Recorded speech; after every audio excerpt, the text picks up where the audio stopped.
Olá, eu sou Abel Miki e essa é mais uma Cognição Plus.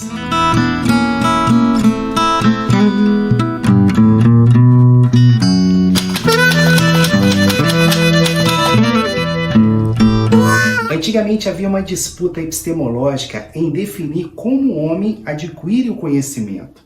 Por um lado, os racionalistas e por outro lado, os empiristas. A epistemologia racionalista enfatiza o trabalho da razão e do pensamento lógico como principal fonte do conhecimento. Ou seja, o homem já possui verdades inatas, autoexistentes e que são independentes de qualquer experiência sensorial. Um dos seus principais pensadores, René Descartes, defendia que a consciência humana é uma capacidade racional de deduzir verdades fundamentais e universais, desvinculada de qualquer experiência dos sentidos. Seria como algo intuitivo, ou seja, não é a experiência sensorial que estrutura o entendimento, mas é o entendimento que estrutura muitas experiências sensoriais. Alguns exemplos que os antigos filósofos apresentavam eram o conhecimento matemático. Por exemplo, 2 mais 2 sempre será 4. Ou a soma dos ângulos internos de um triângulo sempre será igual a 180 graus. Ou as fórmulas matemáticas da gravidade, da velocidade, do tempo. Ou seja, são produtos da razão que definem as experiências do mundo físico e não é o contrário. Para ser mais específico, o racionalismo é interessante porque mostra que a razão é regida por leis e leis lógicas. Por exemplo, a lei da identidade, que decreta que uma coisa só pode ser igual a si mesmo ou diferente de alguma coisa que não pode ser ela mesma. Por exemplo, se a Bahia fica no Brasil e quem nasce na Bahia é baiano, então todos os baianos são brasileiros, mas nem todos os brasileiros são baianos.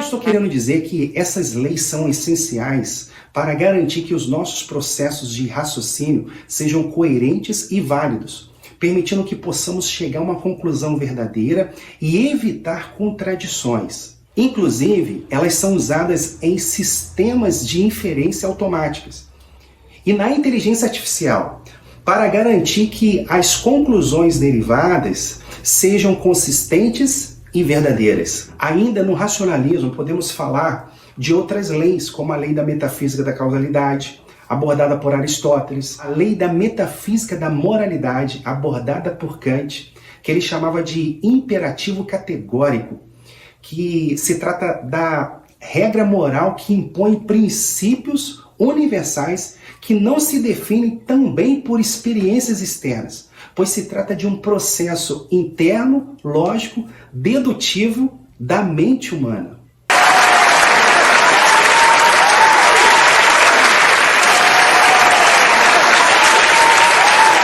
A obtenção do conhecimento não se limita apenas na razão e nas suas deduções, mas o ser humano pode também adquirir o seu conhecimento por meio das experiências empíricas, conforme afirmava também o filósofo John Locke. O lema importante do empirismo é: a razão sem o suporte da experiência sensorial não pode ser considerada uma fonte confiável de conhecimento acerca de assuntos deste mundo. Por exemplo, existem alguns tipos de conhecimento que só pode ser obtido através das constatações, como quais são os efeitos de uma queimadura de diferentes níveis de temperatura. Quais são os efeitos da queda de um objeto de diferentes níveis de altura? É a partir dessa linha que as observações, seguindo critérios, ganham corpo para estruturar alguns conhecimentos científicos, como os princípios da física, os princípios da biologia, da química, onde dados vêm sendo coletados para estruturar novos saberes, como, por exemplo, uma vacina para uma determinada doença ou uma nova tecnologia para solucionar um grande problema de uma sociedade. Agora, eu quero concluir com você dizendo que toda essa discussão revela apenas uma pequena parte da pontinha do iceberg de nossa cognição. A cognição humana é muito poderosa.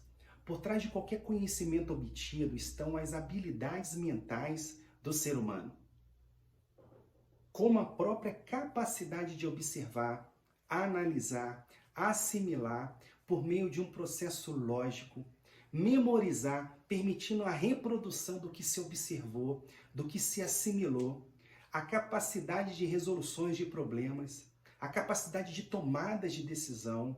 E o que seria do conhecimento sem o poder da imaginação e da criatividade, que a nossa cognição tem, o poder da criatividade, que é uma outra faceta da nossa cognição. Agora, uma coisa importante para você pensar comigo, comente aí nos comentários. O dilema da inteligência artificial versus a cognição humana. Os pesquisadores têm feito as seguintes perguntas: quais habilidades ainda serão necessárias no futuro? Como estimular o aprendizado em um mundo cada vez mais automatizado? E a ferramenta como a inteligência artificial, que pensa, cria, realiza as coisas que uma cognição pode fazer, não deixaria o nosso cérebro mais preguiçoso? Responda aí nos comentários. E a nossa performance da inteligência? Como ficaria o nosso processo cognitivo? Teríamos um aumento de pessoas com TDAH, Alzheimer ou outros transtornos? Eu queria que você participasse comigo e respondesse aí nos comentários. Um forte abraço!